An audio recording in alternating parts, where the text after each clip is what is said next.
manya abasajja naye ekisinga okunnuma mu byonna sente zange kubanga we nakomawo nayita mu process nemba waabira n'omusango gukyaliyo ku Kira Road n'omwami namusibako awo ennaku 2 munnange oli omwana simanyi sitaani amulimu naye Jeni yeezira kulaba kubanga waliwo ne ba mikwano gye mingi n'egintuukiridde munnange nga yabatwalako abasajja waliwo mukulu waffe mukulu wange gwenzirako Florence Jeni yamutwala yayagala bbaawe n'abasanga bulubona sistange n'amugamba mpa ebisumuluzo mumalirize ebyamu kwegamba simanyi muzimu gumulimu simanyi kiki kimulimu naye ekyewunyisa mu byonna taata w'omusajja omukulu n'awagira ekyo era yagamba ebyo ebintu si byakasooka kubaawo biri common ebiro lwasi tulesere Dubai bambaaninga ne bangamba sigenda kuddayo kuba nafulumira ku pass out.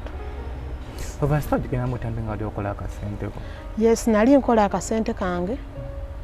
naye engeri nali mbaze nti December nkomawo nengamba waki nteekamu visa ey'emyezi 2 ey'emyaka 2 ate nga nzirayo kubanga twali tubaze n'omwami December nkomawo that's why nagula n'emmotoka nga manyi December nkomawo nenga mbere mu overstay kuba emyezi gino egibulayo ninyenzire Uganda nga sisuubira nti ngenda kudda ku kyeyo kuba buli kimu twali tukikoze ate nali nkoze sente zange ezimala nali nkola sente nga nyina abakozi nga natwala sister wange nagambye sigenda kubyogerako kuba byaki byonna bya bulimba. My brothers were there, my sisters were there. Okujjako sister ogu we yatuusa n'amuteeka ku saidi oyo gwabeera naye era ye yamukozesa so bine sister nga yakubidde maama esimu nga mpulira bwe kuba omukolo egwawedde nabadde ne maama n'amuta maama mbuliridde nifa aganya okuwulira kati nze kyengenda okugamba kitono nnyo ku maama abeera muzadde omuzadde tasobola kulaga saidi nti ndi ku saidi ono oba ku yaani maama aliwo okulaba nti mwenna muli baana kati ye bw'ayogera ne maama of course maama alina mugamba Jeni yakoze bubi akuzeemu amaanyi nga maama naawe bw'ogenda wa maama n'omugamba n'agamba kino kiri bwekiti kati yejja kuloza maama yamugoba lererererere nze sina musajja wa muntu gwe nabba because nze omusajja owange tawasangako bakola emikolo okukwana n'okuwasa kiba kyanjawulo omusajja waba yakwanako ne mumala ne mwawukana ekyo kyanjawulo n'okuba nti wali mukyala wa muntu nakyo it's a different thing so tabeerangako mukyala we tamuwasangako naye nga beekwanako balabika beekwanako mazimala kuba yadde tayagala bikola kiro tebakyalangako wamaama ebyo byeyagambye SB4 manyi bino byonogamba boyfriend wange nvugaako ntwaleko ewamaama kati n'otuuka ewamaama just n'osigala mu mmotoka oba n'ovaayo n'obuuza ku maama nga kyaliwe maama ono nno mukwano gwange maama oli otya gyendi n'odda mu mmotoka SB4 is that kukyala kati me I have the right to say this is my husband yakyala nawulidde agambe waffe tewabeerangako ku mukolo yandibadde akyogera nga ate ye akulaga ogugwe nga bwe gwali yandibadde akulaga vidiyo y'omukolo ewuwe nga bwe gwali n'agamba ndowooza olaba SB4 obujulizi buno twakyala muko guno nga bamuwa enkoko nange nika yino nga batukola ki batuwoowa ekitegeeza ali we yajjira okukwana gwali tokimanyi nti oli beekwanako nali sikimanyi Alima kyalina okukola kiri eki kimwe already bamulaze dda nti bakyuzinzeewo Huda ku ye era ne bamulaga kubanga kati ebigambo ebiri munda kati bino ebyamawulire ffe bitini bye tulaba kati ekiri munda eyo kitokota ebigambo biyitingana ku WhatsApp group za family ekiri okwo mu meetings zitula ekiro n'emisana ebintu bitokota byokya bibabula naye nze kyenjagala ogamba Halima okwogera ennyo si kwe kusinga nebwanajja n'atukakasa kina ebizibu weebiri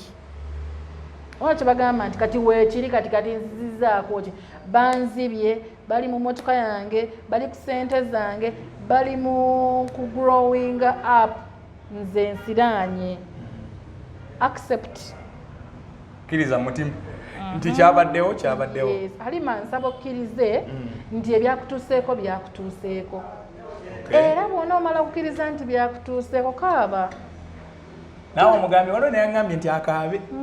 nti akaabe omutima gubeere safe ate ffe abantu tuleke you're not sure oba ddala ndi sorry about what you're going ngenda munoonyako mutwale mu budeebude bange. Halimu ogenda kiyitamu fena tuli bakyala tuyita mu mbeera endala tuyinza okuba gwe Allah yakugezesereza n'ekyo nga kyeyali yakutegekera. Naye nga nange nakyo nayitamu ekyange nga nange kyali kyana naye nga kyali kyokya. Naye olunaku lw'olitegeera nti kati mu budde buno kansirike kangume enzira eri Katonda.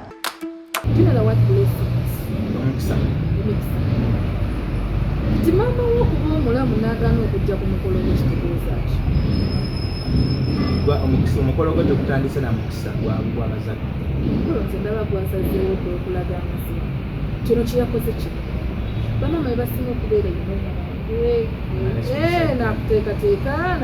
naye n'atulamu n'agamba mu buto kati oli watugirayo ensonga nti bw'aba teyali muntu we maama lwaki yabitunuddemu n'agaana naye lwaki n'abantu batuuse okwetonona nti bw'aba talina Katonda naye tafunira ku bantu bamusembera ddala nga bali in that situation of kumuwuliza nti bambi kijja kukko buli kimu kisoboka n'atuuka naye n'agamba nti kamuto oba nange mmale netti lwaki babeera obulungiko nalaba kyegambire just imagine mutudde olwo omwami atuusa kumuka motoka kahalimu olwo eyagula kakapanga wali obbo nga abamu bafunayo bamutuza kubanga family eraga the men are supportive, others are not supportive. Kitegeeza waliwo era basigala omuntu agenda okuleeta omwami akasimu kazidde amuleeta omwana wabaawo okulaga kaawe kati oli atule bw'atyo obawayo mumuweereze naye mu butuufu baayako kyokola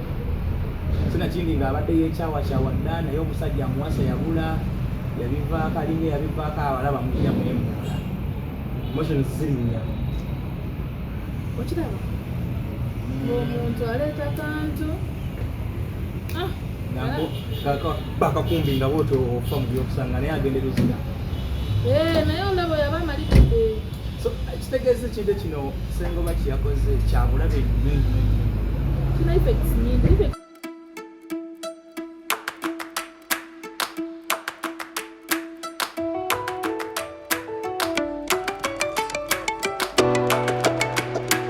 A'udhu billahi minash shaitani rajim. Bismillahir rahmanir rahim. Alhamdulillah rabbil alamin. Ze ajimiti omusomi w'ekitabo era omusomi w'edduwa. Nkozesa kyoto kino, ekyoto kino kiba kitagombolola. Lwalero ku kyoto kuno kunyambira abantu bange. Buli muntu yenna alina ekizibu kye, ojja ku kyoto kino n'osula akabani n'enkusabira. Buli alina ekizibu naddala mu abali e Bulaaya, n'ompereza amannya. Naye nga sula mu kyoto kino, n'enkusembera edduwa, n'enkujjako ebizibu n'ebiba bikusumbuye. Walemererwa mirimu ki? Ddala mu abali e Bulaaya, abali mu nsi muno mu Uganda, abalemeddwa okufuna visa. Nantegeeza eri Adamu enkozesa nkofu ku kyoto kuno bamala okusindika enkofu eyo negenda ebanja amabanja ge bakubanjiza gonna gwe yalema okufuna okuweebwa ajimiti nkozesa amazzi ku nnyanja kuno kumulengera ku mazzi wano ajimiti nga bwenyimidde olwaleero ngokumasira abaana Adamu bompereze ebiwandiiko byonna bye bompereza ng'oli e Bulaaya mbikwata nembizinga ne mwandika kapapula nembisula mu nnyanja nensaba Allah gwensinza asumulule ebyo byeba bikulemeredde awa visa agifuna alemedde ofuna omusajja omulungi amufuna sangeba ku namba 0752 87 15 15 ekwebaza emirimu gyosobola okubanga okola nayo esinga okubanga okubeera ali ebyota kubanga tukulamusiza naawe ayinda mu kubanga kyekimu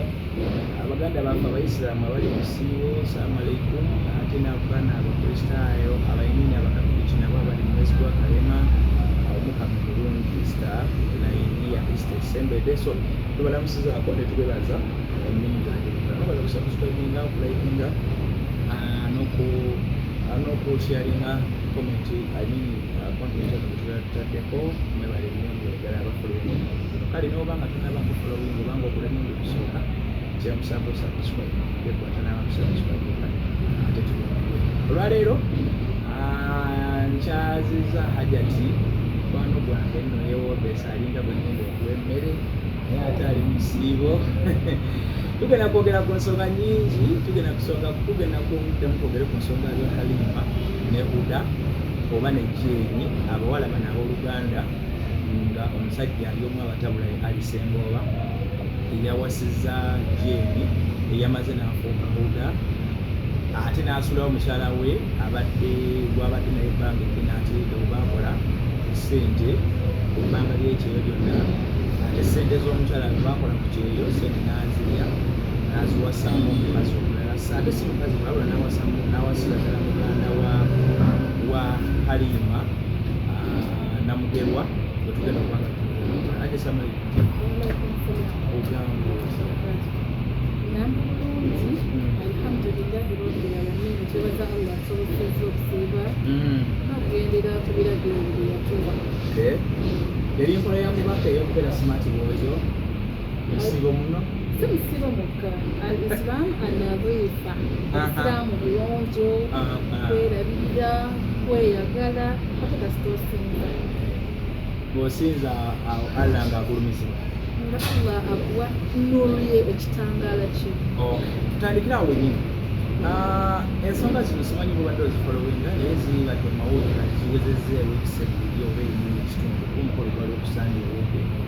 Omwana omuwala omunamugerwa Halima akaaba kyasinga okwetaaga ennyo ekyamaanyi ssente ye yakola ku kyeyo nekiyateeka mu musajja ate ne ssente enkalu oba olyawo ziyateeka mu musajja tezisobola kudda naye enkalu omusajja ziyakwata n'aziteeka mu mukyalo omulala ate nga si mukyalo ola muganda we. Ene otandikire ku nkola obusiraamu bukkiriza ekintu ekyo abooluganda baba mu ndemu musobola okuba omusajja oyo. Kana ntera okweyanjula amannya gange abantu bantegeere onosome si ngubi amannya nze kansala Mariam Nantume nga ndi mukyala musiraamu era ng'emboozi eno mbadde ngiraba nga nenjirowoozaako mu buntu nenjirowoozaako mu ddiini nenjirowoozaako ne ku bantu abalala bakola ki abakwatibwako. First of all ekintu kyonna nga kibi tukireke nga gwe kitunulira olaba nti kibi tukireke kulwa bulungi bwa Allah, kulwa bulungi bwa famire zaffe, kulwa bulungi bw'abantu betuwangaliramu olwali tukireka. Obuuziza ekibuuzo ekirungi lwaki ngambye bwe nti bwe ntunuulira bwe nkeera ku makya nze personally nendaba ebintu Allah obufumbo ne tubutunuulira nga babutusomesa nti muganda we wayinza okujjira mu kifaananyi kyo okugamba nti ayingirire embeera eno gye tulaba John gye yakoze munne mpozi nga nfudde. Omwami ne bamugamba nti akatukuleeteremu ono omulamu bayirayo ndowooza n'ekigambo mulamu bakinsomesa nti mulamu wekyajjira simanyi mukyala bwe yabanga azadde ng'anyakaweere mulala tukuweereza ono omulamu oba bwe yabanga afudde mukyala akatukuwemu ono omulamu kikoze meaning kyejogedde kiwojjira mu kifaananyi ky'okufumbirwa bamuwa muganda wo at least ekyandibadde azumeta mu nti gwe ng'omaze kufa. naye ekintu kyonna mu busiraamu ekintu Allah kyeyasinga Rasulullah Allah kyeyasinga okugamba Allah yatukuutira obutakutula luganda. Kati omanye ebbanga lyofunanga okutudde oluganda kati mukinaani yakutudde oluganda Jeni yakutudde oluganda Jeni yakutudde oluganda kubanga yakimanya nti abantu bano baali bakola ki baali baagala ate ku nsi eno tewali kiremanga bujja okiwabudde kigambo ekyo obujja buluma nti bweyawukana n'omuntu musooka ne mufuna engeri gye mulwana okweyisaamu ne breakup season kati within that situation olwana kuddangulu ate nga mugandawo yali mu picture eyo mu bakutudde oluganda wano olabawo bameka kuba ndabanga ne taata wa Jeni naye akiri mu butereevu kuba yakkiriza n'omukolo gubeerewo era mu kwogerako naye nga yagamba mbu tebirina buzibu ezo stories nnyingi mu families ez'enjawulo. Olaba omwami naye alabika ali paati kukuta oluganda lw'abaana babiri kubanga obubanyi nti obadde oyagala Hanifa lwata okyukira n'oyagala n'ebuda oba Sanje embeera eyo giraba buli muntu eyakitunuddemu n'akiwagira ng'ate kyawukana ku nkola y'omubaka Rasulullahi sallallahu alaihi wasallam wallahi akirinako ebbanga kubanga buli muntu bw'akaba bw'atya amaziga omanyi okunakuwala kya buntu naye onakuwadde otya y'ovudde ku kika ky'ensonga ekyo gamba erimu obujje yeeruma n'etuka ku mutima kulayirira okagenda kisefuula bayira abamaziga abasoma Bayibuli Katonda awulira amaziga g'abantu abakaaba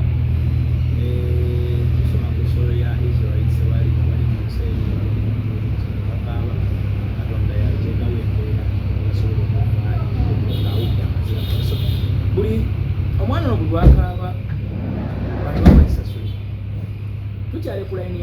still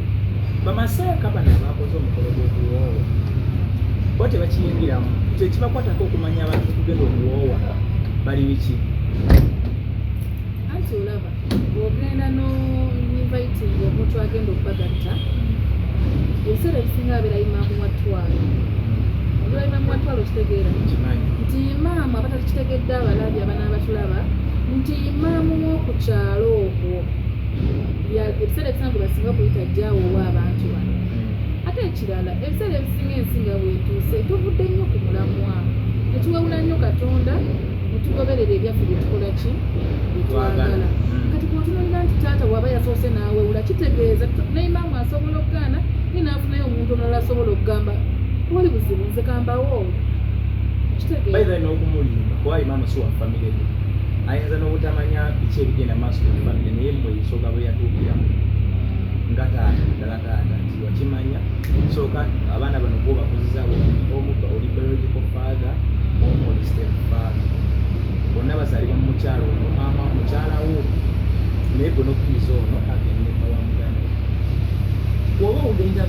yono yabyo omusajja yagamba nti no oyo mukulu we alimba tebeewasangako kale oba beewasa aleeta ebifaananyi obufumbo obukakasi obutegeerereka oba obusiramu kitawule oba okubukola ebyokwomukolo kubanga yalabika alumiriza kyamukolo nti tebamukolanga mukolo so kabenamukazi kyendabyewo kiri kimu mbeera yakwekaza okitegede nti mu picture kirimu nti bano abantu baali beyagadde okugamba nti kyali haramu nga sibawoowe ekyo Allah yajja okusalawo nandise bulungi naye nga baali naye nga tuli mu picture baali bagaseeko omubiri baali baagalana era nga babeera bonna noono naye nga kimanyi nti ono bawaaba wange so ye bwajja mu kifaananyi nayagala okulaga mbu si mahale ebintu ebimu bibeera halaali naye ate nga biri haramu mu maaso ga Allah kati nze ndaba kiri halaali naye tekiri haramu kuba yanakuwazza omuntu omulala ng'agenderedde sitori ya Halima nga bwetambula n'ebyala ebibaayo buli wabeeraawo Halima ayinza okweddala ali mu pressure bange ali mu mbeera yakutabuka ebintu bimuli ku mutwe w'ebintu watafuna muntu anamutuuza nga si bano bantu baagala kumanya story ebyamalulete wabula naafuna kuli okutuusibwa nasobola okufika sayizinga nanakuwala but you know what it means okeera kumatya omanyi nti omuvuga yasobola n'okukukyawanza omukazi naye nfuna omusajja omala naafaayo naayogera ebigambo bingi naye nga tuwakyawa nga yankyawa naye nsi okuddamu okufuna obufumbo obupya ebigambo nebibeera biki embeera nebeera nga waliwo n'obunkenke lwaki kagamba badde ayagala mbeera awo imagine kino ekintu nti obadde okubakireyo ostrugglinga zibestori z'abakadama nga bintu byokya niwendowooza ku bulamu nga bulemanzi ekyo kijja ku stories abantu byalina experience yabwe so she was part of those people telling us how she struggled in the start n'engeri gyayibirawo omusajja ono omubiri engeri gyamuwanga sente ez'omutwala kyeyo kiganye n'amulabirira n'amuzayo ku kyeyo ekiramu nekigaana era n'amulabirira bwe bityo so kitegeeza nti anifa ono yateekamu nnyo musajja ono tubadde tukyali ku saidi ya Jeni taata etunakwata ku mwami tukyali ku Jeni omwami empozi omwami Sengoba alina mu kusiiba nasa nawulira ali musingira bwereere musajja agala kulumira bwereere obanga okola ebintu ebyo tutunulira ku story still tukyali kwa parents esituation bweti bwebese abazadde balina ebihandolinga batya kubanga mu kino maama waabwe yagaana era ne ku mukolo teyabaddeko kyokka taata woono yakkiriza n'omukolo gwabadde mu makaage abazadde bahandolinga batya gundi embeera byankozeo ekintu kino omuwala aleese bba wa Mugandawe omusajja gwayese mumumanyi eyazzeeko ne wano kyali yagyeko emabega emyezi esatu abaleetedde emmotoka ya mukulu we yamuwalamu omukulu yakuze kuga mumumanyi nti ono yebba wa gundi esemutemu ate babagamba bba wa gundi ate agenda kuwasa gundi nga parents abazadde ekikubo kitumira kiri tuwe bakiŋŋambe tekiri wanuwe omanyi waliwo kyo kye twagamba nti Halima mu story yagamba nti nze mama wange like bajja na nyina, I'm sorry to say that, bajja na nyina kitegeeza bali watata wani watata wajje nti taata ono owa Halima yali talina busobozi bugamba singa taata yali omu twankirude taata yandisinzidde n'agamba nti bwe kuda ono bba wa Halima bireke naye no taata mulala yalaga nti asobola naye okwelkaminga kuba muwala waleese so kitini ekyawa why not ate tutunulire ebintu mb'otulambera nga singa bakikoze nze nandiwulidde ntya kati taata yabadde main factor mu kukutula oluganda kubanga taata yabadde asobola oyimira ku magulu ge abiri n'agamba nti guno omukolo tegusobola kubaawo kuba yamulabyenga gwatazaala yamulabyenga kugamba ate ebiseera ebisinga abazadde bamulina okuteekako competition ku baana kugamba nga kyonna kyonna n'omukuno omukwano ku taata n'abaana abawala obimanya ebiseera kati ndowooza bwe yamuyitiramu nalabanga ndowooza temuli gakitegeka n'amaanyi ayinza n'obbanga naye yennyini yalimba kitaawe nagamba ataata bali beekwanako bano ebigwereeyo si byamaanyi nnyo ebiryawo obanga ne muzeeyi yali mu picca eyo ne balimba mulimba anti eriiso ly'omukulu awaddugala weewalaba taata naye bwakiraba nti baali beeyagaddeko beeyagazi era yandisigadde agamba toleeta buzibu omuwala ono mumanyi kubanga Halima si mufumbo singa Halima bali yagenda mufumbo obulala twali tukitunudde ne tugamba nti kale kasi talina obufumbo obulala nawe kolabu oba beezaalamu basigaza connection okugamba ebintu byonna ebigenda okukutula oluganda bannange ekyo kiri haramu siri ali nkola ya mubaka kyakutudde oluganda ate banayitulekerawo bazadde mulekerawo okusindika pressure y'okuswazibwa kati olaba Allah bwatandisa okuswaza mbeera ya bwavu mbeera ya butaba na nsa mbeera ya butukkiririza mu ddiini ya butakkiriza mu buwangwa kiki ekyendabawo mu nteebereze yange through counseling services ne mu kyowo taata alabika ayagala nnyo Jane nga Jane tasobya muwala wa dadi Jane tasobya kubanga taata ddala taata owa ddala asooka kugamba kati amawulire saa zino bali mu kubaswaza kuba kuswala oba olabanga ebintu byonna ne Jane gano amaanyi g'alina ga mirundi eta ga taata n'omukwano mupya gwalimu yogera ku baganda baabwe because story gye nawuliddeko nti ne baganda baabwe beetemyemu abamu tebaabaddeyo ku mukolo baaguzize kati baganda ba mirundi gigi eriyo baganda baabwe bwe bazaalibwa mu maama bonna bwe yazaala eno ewaaba Halima ne bwe yazadde eno ewaaba Jane ate neeno ewaaba Jane gye bamuzaala eriyo abaayo obwiki etwandigamba nti kale abayinza obutamukwatako nnyo kuba tebagatta maama tebagatta taata naye bano be bagatta ne maama omukolo ogumu baaguzize abamu baagambye tebajja kuba era tebaabadde omanyi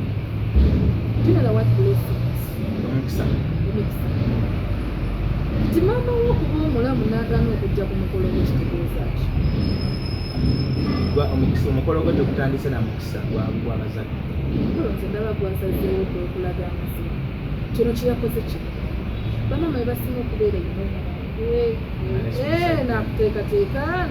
naye naatulamu n'agamba mubuto kati oli wetugirayo ensonga nti bwaba teyali muntu we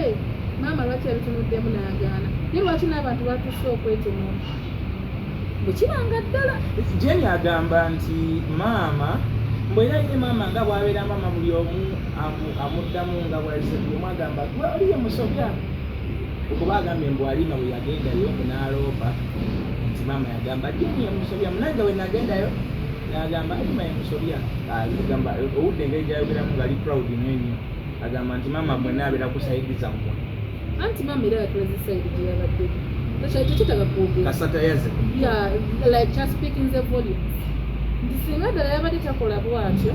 maama yandibadde ku mukolo yakulembeddemu dda ne bamaama banne gomesiga ziri wali obukayanga naye bw'aba yakitunuulidde bwati n'agamba naye mu butuufu banandaba bajja mu katebe nga nzikumidde omukyala mukkiriza ye muwala wange ono gwe babyeko omusajja tunadde mukwatagana naye kati oba okyabuuza nti ali kusayidi ki jjukira ye muwala omukulu yabadde ku kyeyo ng'awuliriza ne kasente akobuli akakulabirira n'ebirala ate awulira nti naye waliko banyini kasisita kakato ofumbize naye ansa yange ogitegedde kati mama okyamubuuza nti agwawo maama simubuuza twogere ku musajja ono Sengoba Ali ekikola kyeyakoze mu all women abali mu Uganda muno okukiira ate omuganda wa mukazi we okyogerako kyo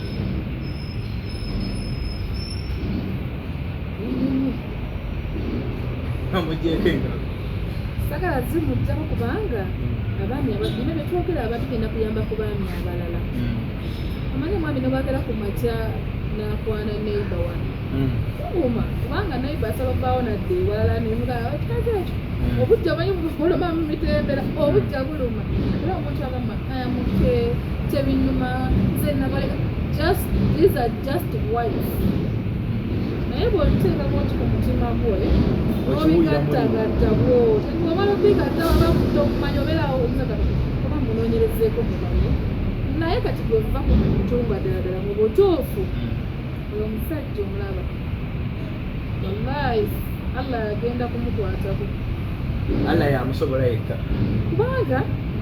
naye lwakitemu kyayina sifenna kati namwe mugasekoyo on behalf of Sengoba Ali kyeyakoze kambuulizeko lwakitemu kyayina abawala balogo ayinza oba nga jeni ono wuda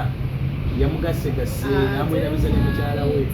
okwekwasa tebabalaka bamuliko shaitani abandi gabako shaitani sibakisaze lasti wano nga akyebikkiriza lwaki wali yali tamwagala officially namwanjulirawo nga tanaba kutoba kulevu gyali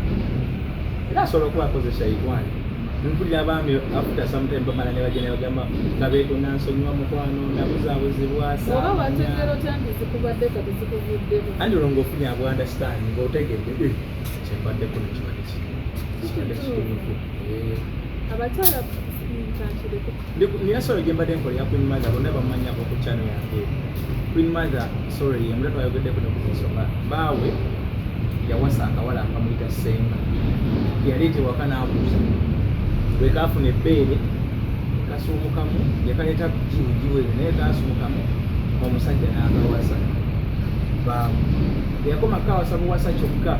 n'agane mukyale gye babazaala n'akasasula era n'omukolo gwali omwanjo era famire nakati emaze emyaka ebiri nayamukamu so ezo sole bwezo zibaddewo naye omusajja nabwe kati akubira Queen Mother nsonyiwa nazeemu bwandasitani abuzaabuzibwa buli katava ku simiyo nakwakuba ku simiyo so bamala ne bakomulunga Sengoba Ali n'atuuka eyo mu maaso n'agaaka neetonderere namugerwa buli kibi olina okisasule nga tonnafa agamba obadde okamanyi buli kibi kyokola ezo stories nyingi even outside there tuzirabye tubirabyekawamu n'obirabirako ddala twogera ku kyamuganda bino ebyamukwanako tebirina nge makulu biruma naye tebirina makulu mubireka naye kyogera ku family okitegeera naye buli kibi kyokola oba inakikola obuzibu buli ku famire oba n'emikwano gino emikwano osobola okwesonyiwira omuntu ogubu n'essimu ze n'ozisangulamu n'ogamba oyo namuta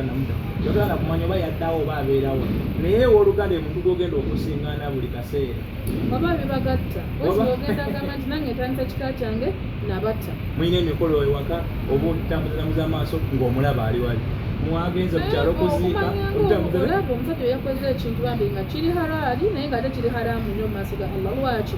just imagine olwo bagenzeeko mu kyalo ono mukazi wattu atuuse nokusaidi ya maama olwo mamusenga olwo bali mukamotoka ka munne olwo ng'aleeta mugole mukwatuuse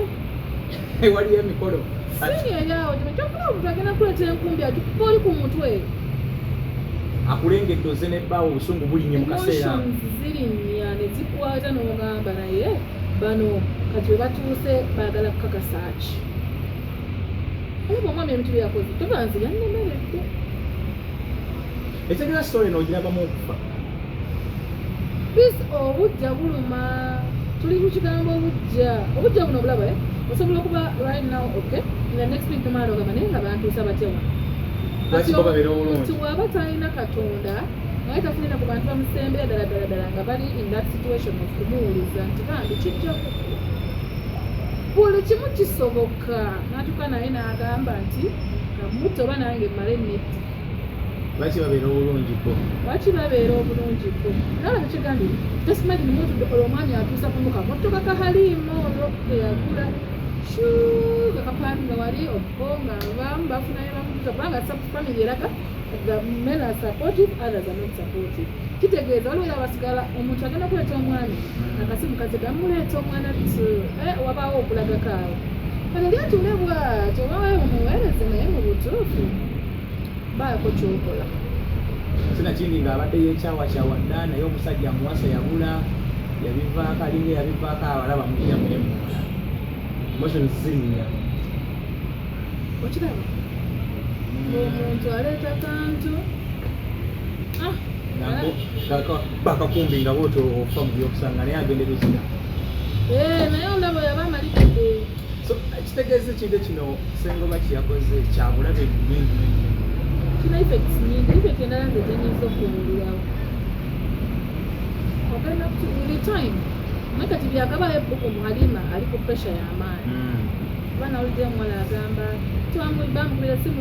bagenda ku poliisi alope aulire ebirere bino lwakyagazange yagatandise go wagatandise kubanga naye wakozeewo embeera y'omukolo byonna birala ebibeera ku maki omukolo yandibadde abikola mu kyama naye basalire bakola omukolo guli public kiseera naye yabigese mu n'agamba agende ku poliisi bamuyita bamuwa sente naye nga lwaki obeera weefuna najjakabuuti okulagamba oli wa kitalo guno omukono gulaga omusajja kuteekerawo amadala sitesikaka ndowooza tanatuuka ku ggulu naye bw'aba agajjawo ogwa kyabugazi n'obyabyatala kitegeeza nti buyinza okukeerera ku makya nga alisengooba ate noono jeni owudda naye amuleseewo buyinza okukeera oba bugenda kukeera yamala odde okwawula ku mugandawo ne famire ate naye akusuddewo kati kankubuulirako in most cases so not in most cases mu mazima gaali mazima ddala katonda asala amazima era jena agenda kubeera kuddamu kubeera kyakulabirako era mu bawala abo abaagala babba babaganda baabwe with time olaba ogala bagamba ne mu mwezi gumu osobola okuvaayo ngaolaba jeni nga kibokoze katonda kanzizibiseo lesson ki eri mikwano gyabwe bonna kozi manyi kati awo musaka ndabamu ababadde mikwano gyabwe bonna kubanga bemanyi ababadde mikwano gyabwe bonna nabo beyawuddemu kati ekintu kyebakoze kyakunatanise ngamba nti ovanga ku bintu byonna n'otakutula Uganda bwengamba okukutula Oluganda nga semu negina emikwano gye tujja tugadda ku families zaffe kubanga nawe naye wa family friends bo okitegeera naye buli wawulira search issues ogamba nawe oba ne komenti yo abana gamba omudde wala oyo wallahi jena abantu bagenda kukukyawa ate bajja nakwesona nga tekyali Muganda wakuyitawwe emikwano musembereza babbaabwe nga buli omu agamba zeeri azibandi sinatawa wa sisters and blood sisters omewe azibandi sinata buli mwemironde mingi ejowa sister mibiri Muganda wo ngaakaba masiga nti munange onzibidde omuntu wange azibandi sinata wa Muganda wallahi bakuwoye nga bwobulaba nga bufumbo butukuvu buli halaalindayira mungu nga sirayira nze buli ntuyo ya Halima buli mukwano Halima bwe yakulaga buli kisa Halima kye yakussaako ebyo biri mu Qur'ani Allah yagamba alikola munno obubi nga Allah agenda kusala amazima tetukweka tuli batode tetugenda kusalira musango naye fe tukuwanise wa mungu kuba byonna byonna byokoze mungu akulaba business wise kisobola okubaako effect ekireetawo business zaabwe kati ngaeya Halima eya Jeni n'omusajja oyo nawudde Jeni alina kampani kolobakadama kati ekolo kampani walabakadami naye abantu bayinza okuddamu omwesiga omanyi Katonda asooka olusi n'akuleka nolaba amaanyi Halimaga amaanyi Jeni gayogeza mangi galina support naye kenyininyini okwewulira nti no naye kangubuulire Katonda baka wakunugulayo tokola naye endagaano we've seen it all nalagako omwami yali ow'amaanyi yakola ekyo ekivve wallahi essaawa zinabeerayo mu kyalo n'abakazi bonna banga balabana babendi ku kyalo ku myaka gy'emikulu gwanoonyereza awasi naye awasaana kukubeerema namugamba Allah atuuka amaanyi gonna gakuwadde n'akufunza bw'ati olaba Halima okuyayana kwayina agagenda omukozesa bajja mukozesa n'abanamyamba Allah gyajja okubaleetera era singa bambi mbali asobola okulaba ayukansoha ekirungi mukyala musiraamu era ali mu budde Allah biki byagamba okweteekateeka mwaka kaddeko ekigezo n'olaba nti okiyiseemu otya mu busiraamu kubanga ebitula biriwo bonna mu baami fena tusoma embeera mu bufumbo naye aye tetuzifunira mu baganda tetuzifunira mu baganda baffe kitegeera mu balala be tutamanyi nti oba yawasizza gundi oba ayagala gundi birumamu bw'ogamba omukazi oyo bw'omusanga nti olumudde adawo bamwere naye nga bikomaawo oba muddugavu bonnanga alina nyashi naye nga si muganda wo kati ku Halima ono togere ku life ya Halima kozi mmanyi kati wali essaawa zino naye bamuwa amagezi yinza lubanga era abamugamba genda ku musawo bano banga era abamugamba byensonyiwe bano banga era abamugamba naye ku kyeyobereyo weesinzire wangambuka essaawa zino embeere n'Halima ndigikutaate yakomye ku kyetalina wadde miso kikumi yali amanyi sendeza ziri Uganda zonna ng'azimanyi amanyi aguzeeyo emmotoka amanyi aguzeeyo poloti era ne sente zekalukatonze naye asanga Sengoba yazigula motoka yagigula Sengoba agambye ekigula Sengoba yatandika agigula nejje poloti tagirabako ne sente zekaluka ziriwo situation eyo ng'omuntu omanyi abo yagamba ngenda bagezesa ne byemusinga okunda ebigezo bya Halima biraba essaawa zino weebiri naye waliwo n'ebigezo era ebijjiera nabyo nga bikola ki bitutuddemu naye Allah yagamba nti mukadde ako nga ddala nkukutte bwenti ngenda kutunuulira nnyo ndabe kituzzaaku buli ayimba ku Halima beera kwatisa obeere wa mutima mulungi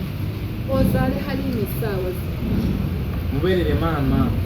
mubeerere Katonda tuweera nnyo okumanya kwesansulira tukena okuwulira pulege yagulira omwami naye at the end of the day nga naawe emboozi era ogenda gizza wa mukwano gwera n'okuba nga tolyoka kubanga people have evil eyes and they are envious about us ofuna bizibu akanyira kusembera buli lunaku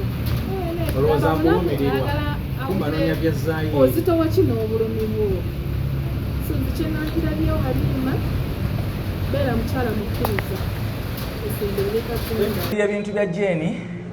ne Halima oba basiramu kati ababiri kuba yamaze n'afuuka Huda bwe bamuwe ne bamuwa erinnya ly'Ekiyisiraamu bwe tuligenda maaso naye kkiriza nkwanjulire bannaffe aba Biva Organic wali Dr. Senjobe Richard agamba nti golina alina okusomozebwa okw'enjawulo mu ndwadde ez'enjawulo agamba nga zi UTI ez'omwe abakyala abasimba mu bizimbe by'e Kampala abaana amasomero toilets ezo si nnungi balina UTI abakyala mufuna obuzibu nga mugeze mu nsonga zammwe ezo abamu mulwayo abamu oba wakavaayo n'oddayo buli waba ne stress n'oddayo abamu temugendera ddala ebintu ng'ebyo oyinza okuba nga toli muloge buloge naye nga just wetaaga okutereezaako mu lubuto ebyaganda maaso okuba nga abijjanjaba abaami abalina obuzibu bwa prostate tokyasobola kusiba musulo kawabuka kaddiwa gendayo naawe akujjanjabe abaami nammwe buzibu bwammwe nga muliro mutono ku baatule olubeera okusaza emmotoka nga zikira bakunyumyako mu saaluuni omukyala akuwatadde mubakyala bannaawo kati wejje mu saaluuni eyo kunyumyako genda ewa dokita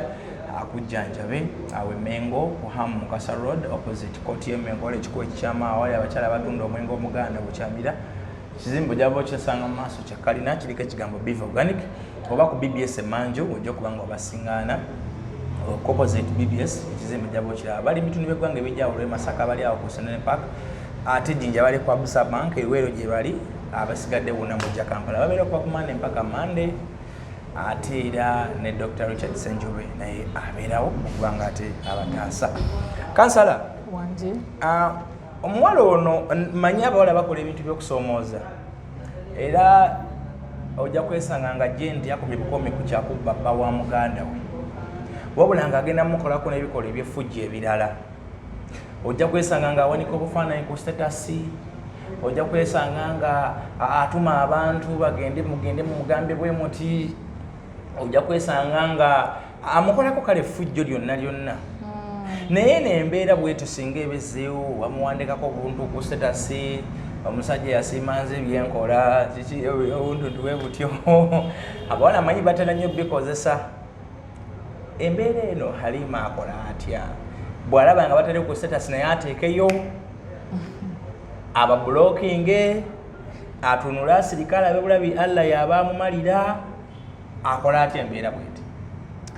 omanyi bwe mba nakubba mba maze okumanya kufuluzo zonna bwozisiba oba kitegedde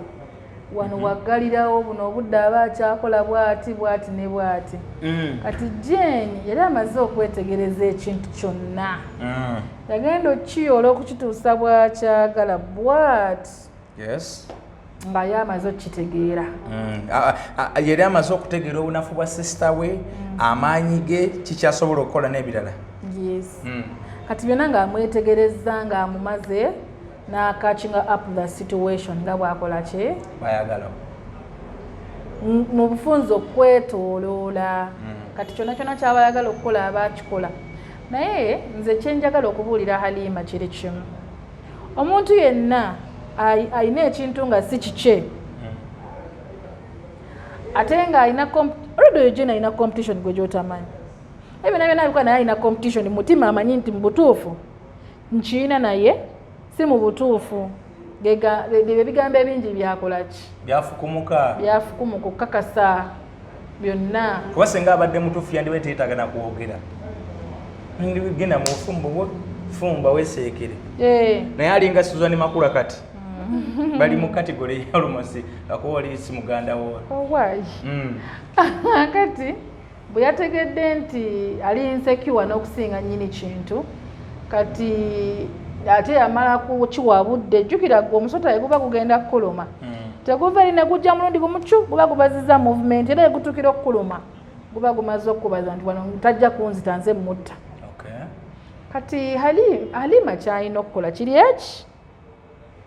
kimwe already bamulaze dda nti bakyuzinzeewo huda ku ye era ne bamulaga kubanga kati ebigambo ebiri munda kati bino ebyamawulire ffe bitini bye tulaba kati ekiri munda eyo kitokota ebigambo biyitingana ku WhatsApp group za family ekiri okwo meetings zitula ekiro n'emisana ebintu bitokota byokya bibabula naye nze kyenjagala ogamba Halima okwogera ennyo si kwe kusinga Jane Halima nze ndi timu Halima nze kyenjagala ogamba Halima kiri kimu okwogera ennyo si kwe kusinga singa ennyonyi ne bw'anajja n'atukakasa kina ebizibu weebiri Ocho bagamba nti kati weekiri kati nzizaako ki banzibye bali mu motoka yange bali ku ssente zange bali mu ku growing up nze nsiraanye accept kiriza mutima nti kyabaddewo Halima nsaba okkirize nti ebyakutuuseeko byakutuuseeko era bw'ona omala okukkiriza nti byakutuuseeko kaaba naawe omugambi waliwo nayangambye nti akaabe akaba omutima gubeere safe. Ate ffe abantu tuleke, you're not sure waddala ndi sorry about what you're going through. Tomanyi nti oba bonna bali ku side yo oba balumirirwa kyekimu naawe kyoyitamu. Omuntu abeera nga yawulirirako dda obujja alaba okula weeyongerako oli kino oli kiri olina omusajja wo kubanga buli omu kyaba ayagala. Naye mu mbeera eno kkiriza nti Katonda yakutonda gy'ali. Ngenda munoonyako mutwale mu budeebude bange. Halima ogenda kiyitamu ffenna tuli bakyala tuyita mu mbeera endala tuyinza okuba gwe Allah yakugezesereza n'ekyo nga kyeyali yakutegekera. Naye nga nange nakye nayitamu ekyange nga nange kyali kyana naye nga kyali kyokya. Naye olunaku lw'olitegeera nti kati mu budde buno kansirike kangume enzira eri Katonda kubanga naye tufuna obuzibu era mu Busiraamu era tusigala tugamba nti inna lillahi wa inna ilaihi rajiun ai Allah musabo nzikakkanyiza omuswiba guno ogukoze eki oguze Halima wajja kusobola okuvuunuka ensonga zino Katonda waliwo edduwa gye bagamba mu Busiraamu rabbi inni liman zalta ilayya min khayri fakuli nti Katonda wange ndi mwetaavu eri ekyo kirungi ky'osindika gye ndi kati kubanga buba bwetaavu. Kankubuuza ebibuuzo bibiri oba oliawo tuwunzike oba kale kankusabe. Ekisooka ng'omukyalo omuyisiraamu sikikubuuza kati nga kansala nkikubuuza ng'omukazi omusiraamu ng'omukyalo omufumbo ng'omukyalo omuzadde naye kansingeko esa buyisiraamu. Abaami abayisiraamu lwaki bakoseza nnyo advantage y'eddiini okukola ebikolobero kuba stories ezisinga zino nzirabye nnyo mu buyisiraamu yadde neewalala naye ate mu buyisiraamu kiri common nnyo. Lwaki bakoseza nnyo eddiini okukola ebintu bwe bityo? Ekisooka mu byonna mu Quran Allah yagamba nti omwami akirizibwa okuwasa abakyala bameka ng'olina obusobozi bana. So ekyo sobola kiwakanya nti lwaki babawasa naye ate Allah yennyini ow'ekitiibwa bwe yamala n'ateekako obukwakulizo bw'olina okugoberera. But bw'ogenda otunula mu generation gye tulimu ennaku zino omuntu aba kukyere nti Allah kyekigamba ogamba n'atafaayo nti ba Maryam mmunyigiriza oba Halima mmunyigiriza oba Swabula mmunyigiriza oba Shamira mmunyigiriza. Kwegamba omuntu avaako obukwakulizo bwa Allah n'atwala kiri ekyabana. Ate ekirala abantu tebalina kukkiriza ebintu ebisingayo okuba nti nno biri minors ekyo njirabanga kiri minor yakikulembeza Allah yagamba omukazi annemeredde oyo omukazi omulaba but nova kwasooka n'okwata owokubiri n'okwata owokusatu zonna ezo nzija z'abantu ogenda okukimayo abaana b'abantu aye nno olina kyotamanyi abo bana n'abamala abo bana bonna atuuka n'abatamwa kati n'akitola nti bonna nabatala kati nnakuddayo bupya bagamba bufunzi n'afuna abaana bana bakooye n'ogattako n'abaana abalala. Waliwo gwe mmanyi awasa omunaana omulundi gumu ali eyo wakayunga eyo nsiko nnene naye musiraamu bamunaana yamala wiiki nnamba nga awasa buli lunaku nga awasa maka malala ayinamu n'abalongo owasizamu n'abalongo ababa mu famire emu si balongo naye abooluganda. Waliwo betulaba waliwo ne benalabako Hadija ne Sumaiya nga bamjula mwami waabwe Abdu ku social media nga tuninga naye baali baluganda nga beeyagalidde era abayaniriza bulungi omwami waabwe okitegedde nga baagala era ne bamusanyukira omwami waabwe nokuhaaga waabwe nokuhaaga abakyala be wallahi nga bonna beekwatako nengaba bwegamba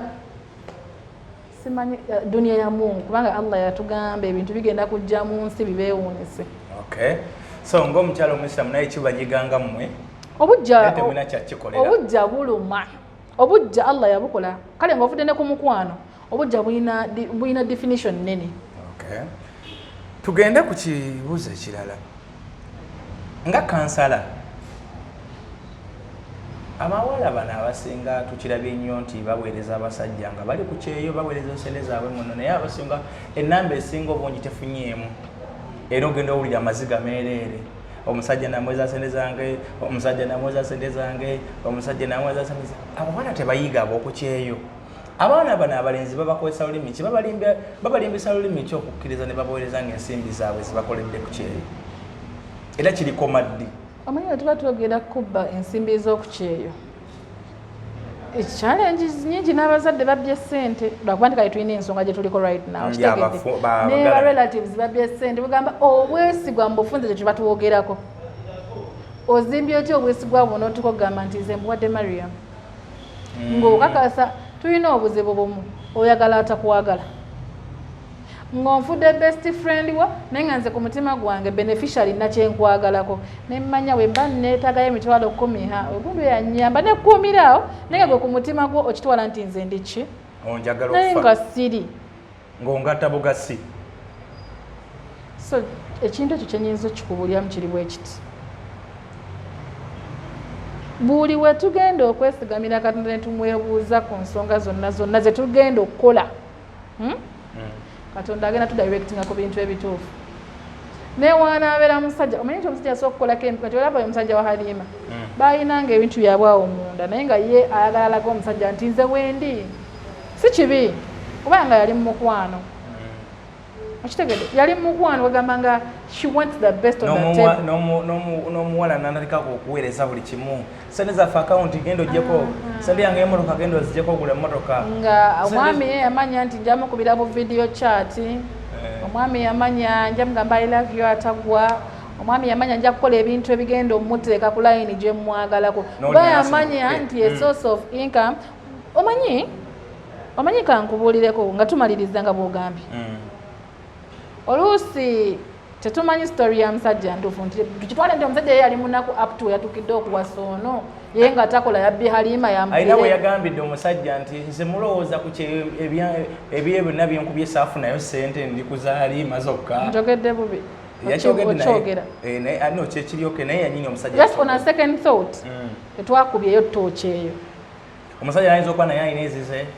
Tetwakubyeyo ttooki. Halima nze munakuwali obujja buluma nze ntunulidde bujja ne muganda we kyamukoze nti yabadde muganda we. But when give it a second thought, olunulemu tugambe nti buli musajja kyayina paka n'okutuuka okwewasana kyabadde kya Halima. Awalima ajja tunyonyola. So kati ku nsimbi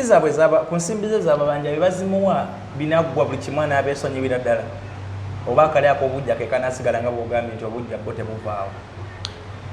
Obujja buluma bwo busigala buluma paka Allah wakusaasira ne bugenda. Kubanga si bwa kintu nti buwedde naye Allah amusaasire bamuwe ssente ze ali abadde bazimuwadde. Mukazi nze ndabye mukazi mukozi mu story ye. Sibiwanviiri muyiribi abadde ku kyeyo. Kati buli wobeera omanyi abantu batu stepping down ne baagala okutusimulizaako ebigere byabwe okutuuka gye baagala ne baagala okutuyisa mu mbeera etali nnungi. Naye nze ekyenjagala ogamba Halima kiri kimu. Halima oli mukazi mukozi ebina bye wakola kitegeeza okyasobola okuddayo from zero to hero. Kansembyone kano abantu abakola ebintu ebyo nga betulamu eyo story balowooza ku mulembe oguliddawo kubanga ndabyemu kati jeni eno tugeze azadde musengo oba abaana batuusa okugenda okulabako ku mama abwe omuto bagenzeko ewa Halima oba bane basinkanya Halima yeyange ebya famire bwobimanyi deni n'abaana abazalibwa mu famire ya mwami oyo Haji oyo wabadde omukolo abawala baawo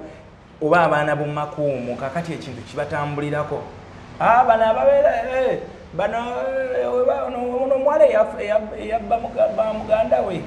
ogenda ne omuwala ekintu bakitowoozaako nti ekintu ekigenda kutraininga n'omulembe oguliddako oba laavu we bawaggulu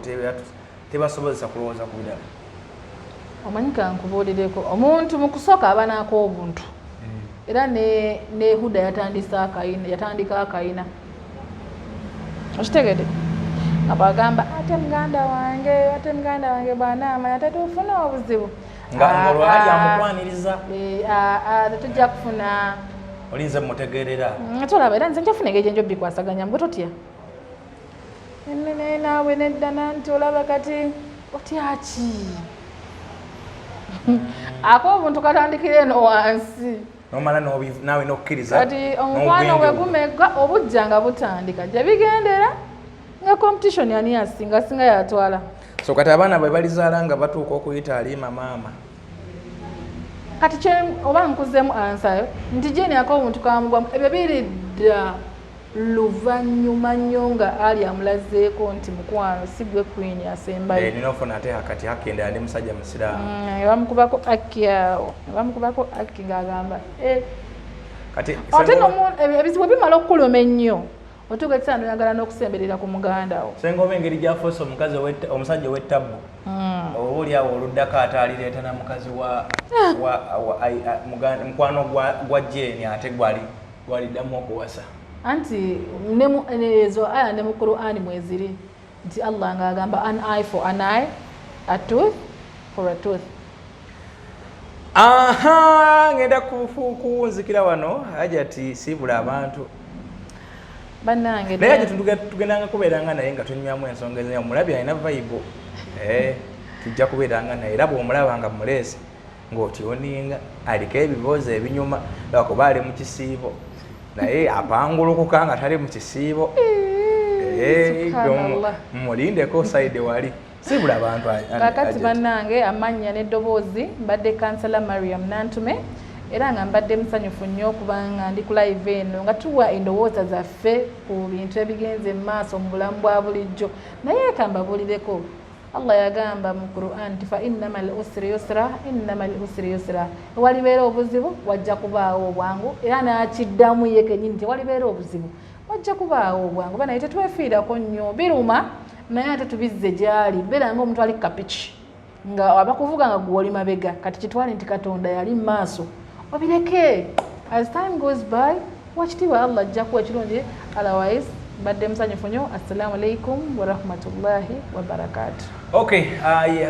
ya hajati kansala Nantume abambogo sengo bache yatukoze ffe ab'embogo kale haji miti agayi mugendeeyo abaagala balombera ku dduwa Ntume okwagamba nti musajja akyaliyo mugendeeyo abalina ebizibu ebyenjawulo ajja kubalombera ku dduwa ebintu bitambule bulungi kale mukama bakumemwera